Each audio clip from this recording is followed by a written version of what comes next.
Sargodha cricket stadium Pakistan का 5वां बड़ा इंटरनेशनल क्रिकेट स्टेडियम बन सकता था अगर यहाँ पे इंटरनेशनल एयरपोर्ट होता तो। लेकिन बहुत ही कम लोग इस बात को जानते हैं कि 1992 में जब सरगोदा क्रिकेट स्टेडियम में इंटरनेशनल क्रिकेट का डेब्यू हुआ तो ठीक हफ्ता बाद रावलपिंडी क्रिकेट स्टेडियम को इंटरनेशनल क्रिकेट के लिए तैयार किया जाता है।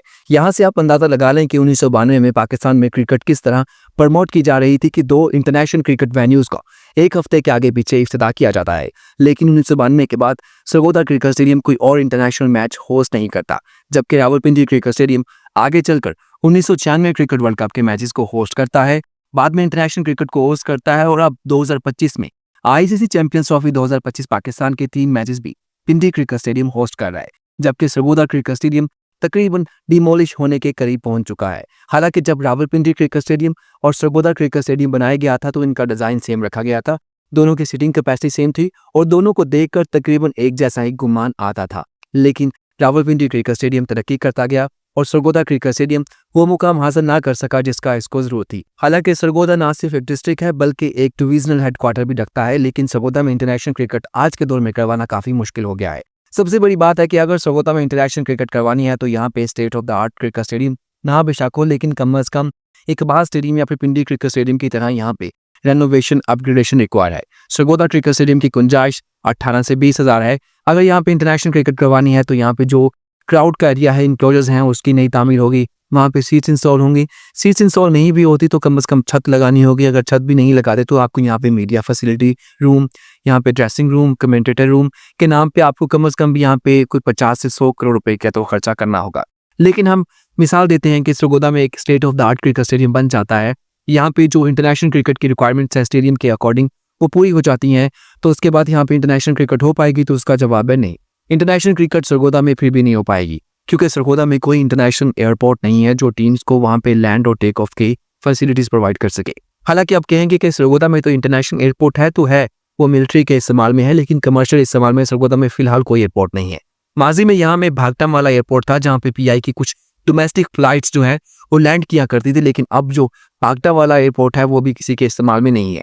तो अगर किसी टीम ने इंटरनेशनल क्रिकेट खेलने सरगोदा आना है तो उनके पास या तो फैसलाबाद एयरपोर्ट बचता है या फिर लाहौर का एयरपोर्ट बचता है। तो मेरे ख्याल में फिर वो लाहौर से 2.5-3 घंटे की ट्रेवल के बाद सरगोदा आया करेंगी। अब पाकिस्तान में इंटरनेशनल क्रिकेट के जो प्लेयर्स होते हैं उनको प्रेसिडेंशियल सिक्योरिटी दी जाती है, यानी कि जितनी पाकिस्तान के सदर के पास सिक्योरिटी होती है उतनी ही क्रिकेट टीम्स को सिक्योरिटी दी जाती है।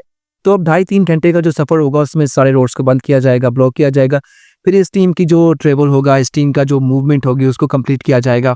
चलें फॉर एग्जांपल कर भी लेते हैं, एक मैच यहाँ पे करवा भी देते हैं तो टीम को ठहराएंगे कहाँ पे? सरगोदा में कोई ऐसा होटल नहीं है जो 3 स्टार या 4 स्टार भी प्रॉपर्ली कहा जा सके, 5 स्टार की तो बात ही अलग है।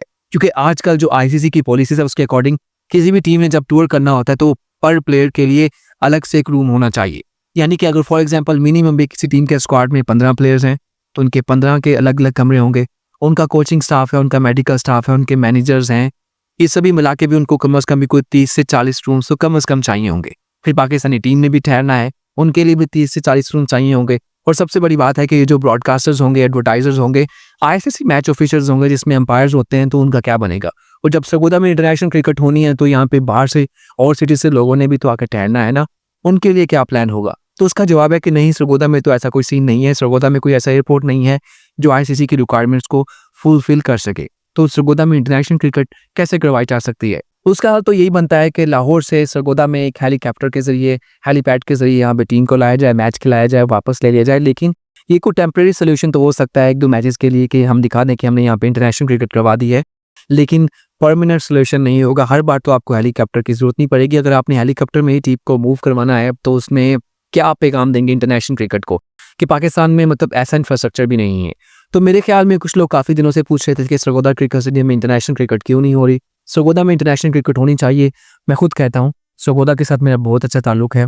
सरगोदा में इंटरनेशनल क्रिकेट के लिए जो तैयारियां हैं वो तकरीबन नामुमकिन सी है, क्योंकि अभी इकबाल स्टेडियम फैसलाबाद जो है वो सारी इंटरनेशनल रिक्वायरमेंट्स को फुलफिल कर रहा है, वहाँ पे क्रिकेट नहीं हो रही। मुल्तान चलो जैसे भी है फुलफिल कर रहा है, हैदराबाद में नहीं हो रही, बहावलपुर में नहीं हो रही, इवन पेशावर में भी नहीं हो रही जो सरगोदा से कई दर्जे बेहतर है।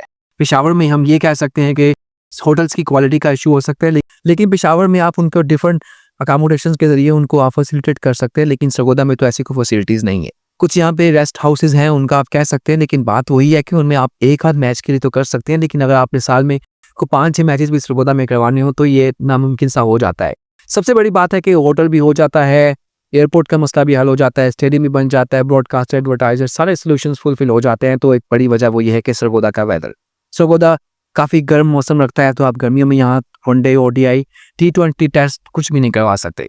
सर्दियों में भी यहाँ पे स्मोग और फोग का काफ़ी इशू रहता है और सरगोदा में डस्ट जो है वो काफ़ी रहती है, क्योंकि यहाँ पे कुछ माउंटेन्स एरियाज हैं जहाँ से पूरी पाकिस्तान में रेत, बजरी वगैरह एक्सपोर्ट किया जा रहा होता है, जिसकी वजह से यहाँ पे जो डस्ट का लेवल है, एयर क्वालिटी है, वो काफ़ी ख़राब रहती है। वो हो जाएगा, पिच वगैरह के ग्राउंड के सभी इश्यूज सॉल्व हो जाते हैं, तो फिर भी बहुत कुछ रहने वाला होगा सरगोदा क्रिकेट स्टेडियम में, जो इसको इंटरनेशनल क्रिकेट के काबिल बना सकता है। सिक्योरिटी के हवाले से यहाँ पे कुछ लोग कहेंगे तो सरगोदा में सिक्योरिटी का कभी इतना इश्यूज नहीं रहा। सरगोदा की सिक्योरिटी हमेशा से टाइट रहती है। सरगोदा क्रिकेट स्टेडियम जहाँ पे अगर मैच होता है, खेला जाता है, तो उसको करवाने के लिए भी एक जो फैसिलिटी बनती है वो ये कि एक साथ पे यूनिवर्सिटी होती है, दूसरी साइड पे वो रहमत अमीन पार्क वाली साइड का एरिया होता है, तो सिक्योरिटी का वहाँ पे इतना इश्यूज नहीं होगा, सिक्योरिटी वहाँ पे कवर हो जाएगी। तो अब सवाल पैदा होता है कि सरगोदा में इंटरनेशनल क्रिकेट करवाई जा सकती है, तो मेरे ख्याल में अगले 15-20 साल भी यहाँ पे कोई चांस नहीं है, क्योंकि सरगोदा एक खास तादाद में ही तरक्की कर सकता है, उससे ज़्यादा तो इसकी इजाज़त भी नहीं होती और इसको तरक्की के ऐसी अपॉर्चुनिटीज़ भी नहीं है, क्योंकि एक साथ फैसलाबाद है, कुछ फासले पे लाहौर है, तो उस सूरत में सरगोदा में वो तरक्की की उतनी फैसिलिटीज़ नहीं बनती और ऊपर से ये कोई जीटी रोड पे वाक़ई भी नहीं है जिसमें आप कह लें कि ये गुजरांवाला, गुजरात, सियालकोट की तरह इसको आप बहुत रैपिडली प्रोग्रेस करवा सकते हैं, इसमें डेवलपमेंट करवा सकते हैं। तो वो चीज़ें हैं जिसकी वजह से मेरा नहीं ख्याल होगा। अलबत्ता ऐसा किया जा सकता है अगर पाकिस्तान क्रिकेट बोर्ड चाहे, अगर पाकिस्तान की गवर्नमेंट चाहिए कि ये जो चनियोट का एरिया है यहाँ पे एक स्टेडियम बना दे। मतलब मेरी बहुत विश है कि ये जो चनियोट में दरिया चनाब है उसके नियर बाय एक स्टेडियम बनाया जाए, जैसे इंडिया में नरेंद्र मोदी क्रिकेट स्टेडियम है, बिल्कुल वहाँ पे दरिया के साथ बनाया हुआ है, दरिया के साथ बनाया जाए। और अगर चनियोट को देखा जाए तो वो फैसलाबाद और सरगोदा दोनों के दरमियान में पड़ता है, वहाँ से तकरीबन 30-40 किलोमीटर की डिस्टेंस आ जाती है सरगोदा की भी चनियोट से और चनियोट से फैसलाबाद की। लेकिन इकबाल स्टेडियम फैसलाबाद में है, तो उस सूरत में चनियोट में बनाने की क्यों ज़रूरत है। लेकिन अगर आप चनियोट में बनाते हैं तो बहुत कमाल का मंजर होगा, साथ दरिया बह रहा होगा, वहाँ पे जो सूरज ग़ुरूब होने के मनाज़िर होते हैं वो काफ़ी मज़े के होते हैं। ये मेरा कॉन्सेप्ट है, मेरा आइडिया है। और चनियोट में स्टेडियम बनाने का मतलब है कि जंग के लिए भी काफ़ी नरीज़ होगा, गुजरांवाला, हाफजाबाद, ये सब एरियाज़ के लिए होंगे। लेकिन भाई जो पहले क्रिकेट स्टेडियम्स बने हैं उनका क्या करना है। मेरी खुद ख्वाहिश है कि सरगोदा में इंटरनेशनल क्रिकेट हो, हम देखने जाएँ, क्योंकि अगर पाकिस्तान में क्रिकेट से पैसा कमाना है तो आपको पाकिस्तान में कम अज़ कम भी कोई अगले 10 साल में 15 से 20 नए इंटरनेशनल क्रिकेट स्टेडियम्स बनाने हैं। एवरीवन क्रिकेट स्टेडियम्स को रेनोवेट, अपग्रेड करना है, जहाँ पे कभी ना कभी इंटरनेशनल क्रिकेट हुई है। कहने में आसान है, लेकिन क्रिकेट स्टेडियम बनाना ही नहीं होता। जब कहीं जगह पे आपने एक इंटरनेशनल स्टैंडर्ड का क्रिकेट स्टेडियम बनाना है तो वहाँ पे बाकी चीज़ें भी देखनी है, जैसे हमने आपको वीडियो में बताया है कि अकोमोडेशंस देखनी है, उनकी मूवमेंट, जहाँ पे जो एयरपोर्ट है उसको देखना है, वहाँ पे वेदर कंडीशंस देखनी होती हैं, सभी चीज़ें होती हैं, जिसकी वजह से उसके बाद ही डिसाइड होता है कि यहाँ पे मैच हो सकता है या नहीं हो सकता। उम्मीद है आपको सरगोदा क्रिकेट स्टेडियम के हवाले से मेरी ये वीडियो पसंद आई होगी, क्योंकि काफ़ी लोग मुझे काफ़ी दिनों से कह रहे थे कि आपने सरगोदा क्रिकेट स्टेडियम को कवर करना है। अब हम अपनी अगली 2 वीडियोस में कराची के नेशनल स्टेडियम और रावलपिंडी क्रिकेट स्टेडियम को डिस्कस करने वाले हैं कि चैंपियंस ट्रॉफी के बाद इनका क्या बनने वाला है। उम्मीद है आपको हमारी वीडियो पसंद आई होगी। इस वीडियो का ये मतलब हरगिज़ नहीं है कि हम आपको डिसअपॉइंट कर रहे हैं, आपको मायूस कर रहे हैं, लेकिन हम आपको शायद रियलिटी बता रहे हैं। लेकिन एक बात सोचने वाली बनती है कि पाकिस्तान 1992 में इतनी तरक्की कर रहा था कि पिंडी स्टेडियम 19 जनवरी को 1992 में उसमें इंटरनेशनल क्रिकेट का डेब्यू होता है और सरगोदा क्रिकेट स्टेडियम 10 जनवरी 1992 को इंटरनेशनल क्रिकेट का डेब्यू करता है। लेकिन उसके बाद सरगोदा में ऐसी क्या वो कमियां थी जिसकी वजह से वो अपना इंटरनेशनल क्रिकेट का स्टेटस बरकरार नहीं रख सका। मेरी आवाज़ थोड़ी सी डाउन है क्योंकि हम कदाफी स्टेडियम में मैच देख कर आए हैं, कुछ हमने बाहर का खाना खाया ऑर्डर्स का, उसकी वजह से आवाज़ काफ़ी डाउन है और उसकी वजह से आपको शायद कुछ प्रॉब्लम्स हो मेरी वॉइस के हवाले से, तो उसके लिए हम माज़रत ख्वाएं। उम्मीद करते हैं कि जैसे गला ठीक होगा तो आवाज़ दोबारा ठीक हो जाएगी। तो कैसी लगी वीडियो लाजिम बताइएगा, अच्छा लगे तो कासिम सलीम को लाइक और सब्सक्राइब कर दीजिएगा। शुक्रिया।